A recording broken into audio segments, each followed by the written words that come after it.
February 2026. A rocket launches. 4 astronauts head toward the moon. 50 years after the last human visited, we are finally going back. Except we are not. Here's what nobody tells you. These astronauts will travel 230,000 miles through space. They will see the dark side of the moon that no human can see from Earth. They will come closer to the lunar surface than any person alive today has ever been. And then they will turn around and come home, without landing, without touching the surface, without leaving a single footprint. Wait, what? If they are not landing, why call it a moon mission? If we already did this 50 years ago, why do it again? And if this is just a test flight, why are we sending 4 humans on a 10-day journey into the most dangerous environment known to mankind? The answers will surprise you. What you think you know about Artemis II is probably wrong.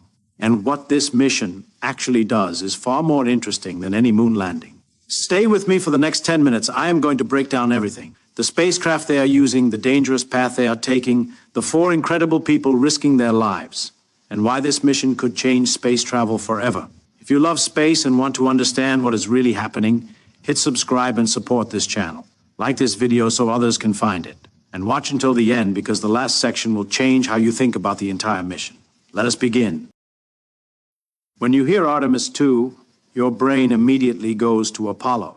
Astronauts walking on the moon, collecting rocks, planting flags. That is what a moon mission looks like, right? The word return does something powerful here. It makes you think we are repeating what we did in 1969. Same destination, same goal, just better technology. But here is the problem. Artemis II astronauts will not land on the moon. They will not walk on lunar soil. They will not even touch the surface. The spacecraft will fly around the moon and come back. That is the entire mission. So why call it a moon mission at all? Because the moon is not really the goal. It never was for this flight. Artemis II exists to test whether humans can survive the journey. The destination is secondary. The spacecraft itself is what matters. Your Apollo mental picture does not apply here. The template you carry from 50 years of space movies and documentaries will not help you understand this mission. We need to throw it away and start fresh. You grew up with a specific picture of moon missions, astronauts in bulky white suits, footprints in gray dust, an American flag standing still in the vacuum. This image lives in your memory like a photograph. But memory is not engineering. What you remember is a story. What NASA builds is a machine. Here is where confusion starts. People assume Artemis uses upgraded Apollo technology. Same basic design, just modernized. This feels logical. Why would you reinvent something that already worked? But almost nothing carries over. The rocket is different. The capsule is different. The mission structure is different. Even the international partnerships are new. The European Space Agency built a critical piece of this spacecraft. That never happened with Apollo. Media coverage makes this worse. Headlines say, "Return to the moon," because it sounds exciting. They do not say test flight for future infrastructure because that sounds boring. So you keep expecting Apollo when Artemis is something else entirely. Public expectation and mission reality are now completely disconnected. Artemis launched in 2022. It carried no humans. The rocket worked. The capsule survived re-entry. But machines cannot test everything. Can astronauts eat properly in this capsule? Can they sleep? Can they exercise using the flywheel device designed for rowing and weightlifting? Can they use the bathroom while floating? These questions require human bodies. Artemis II tests exactly these things: radiation shielding, communication systems at lunar distance, docking procedures that future missions will depend on, life support over 10 days in deep space. Remember Butch and Suni? 2 astronauts stuck on the space station for months because their spacecraft had thruster problems. NASA discovered these issues only after humans flew. Artemis II exists to find similar problems before they become emergencies on a landing mission. The crew will practice docking with nothing. They will rehearse emergency procedures. They will test a radiation shelter inside the capsule. None of this sounds heroic. That is precisely the point. This mission is a checklist, not an adventure. Understanding that distinction changes everything about what Artemis II actually means. The rocket is called the Space Launch System, SLS. 2 solid rocket boosters on the sides, an orange core stage in the middle. It looks familiar because it resembles the space shuttle, but looks deceive. This is the most powerful crewed rocket ever built. More thrust than Saturn V, more capability than anything since. Above the core sits the interim cryogenic propulsion stage, ICPs. This gives the final push toward the moon. Above that sits Orion. Orion has three parts. The European service module provides power and propulsion. European engineers built this. The crew module is where astronauts live. They named it Integrity. Only this piece returns to Earth. The top section is the launch abort system. If something explodes during launch, this tower pulls the capsule away and saves the crew. Engineers from all 50 states built pieces of this rocket. The America 250 logo on the boosters celebrates the nation's 250th anniversary in 2026. You cannot understand Artemis II by picturing Apollo hardware. This architecture is entirely new. The visual similarity is coincidence, not continuity. The International Space Station orbits about 250 miles above Earth. Astronauts live there for months. You assume space is space. Distance should not matter much. This assumption is wrong. Artemis II travels 230,000 miles from Earth. At that distance, everything changes. Earth's magnetic field no longer protects you.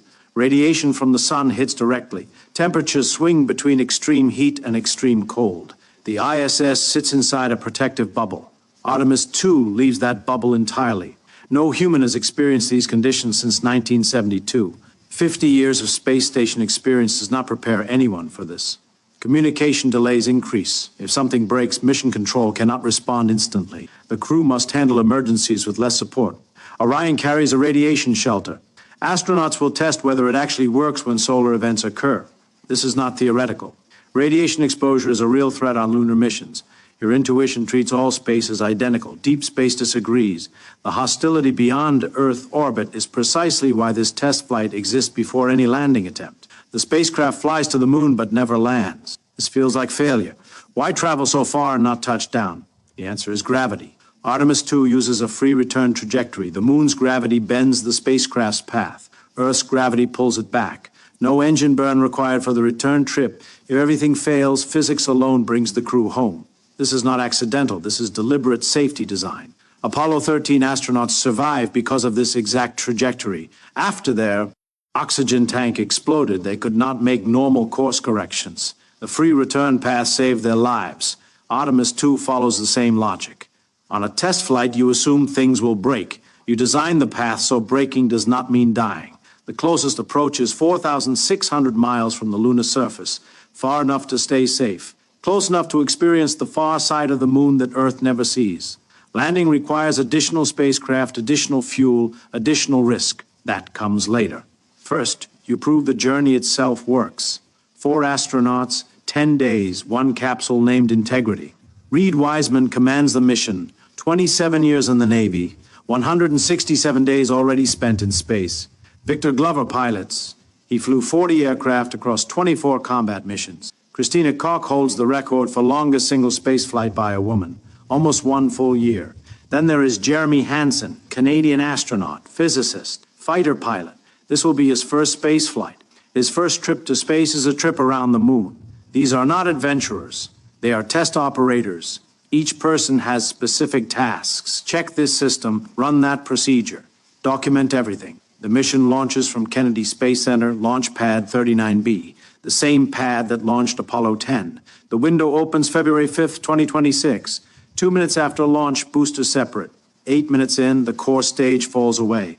1 day later, the crew practices docking. 4 days to the moon, 4 days back, splashdown in the Pacific Ocean. Every phase is a test. Every astronaut is a data point.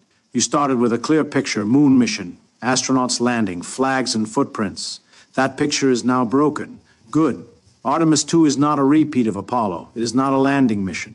It is not even primarily about the moon. It is a test flight that happens to pass by the moon on a trajectory designed for survival, not exploration. The spacecraft is new.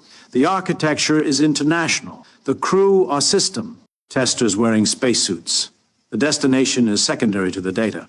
This probably feels unsatisfying. You wanted heroes conquering space. You received engineers checking boxes. But this discomfort means you now understand something real instead of something comfortable. Popular language will keep calling this a return. Headlines will keep promising lunar glory. That framing will always be incomplete. Certainty about space exploration is easy. Understanding is harder. If you feel confused about what Artemis II actually is, you are closer to the truth than those who feel confident. Confusion is not failure. Confusion is where accurate understanding begins.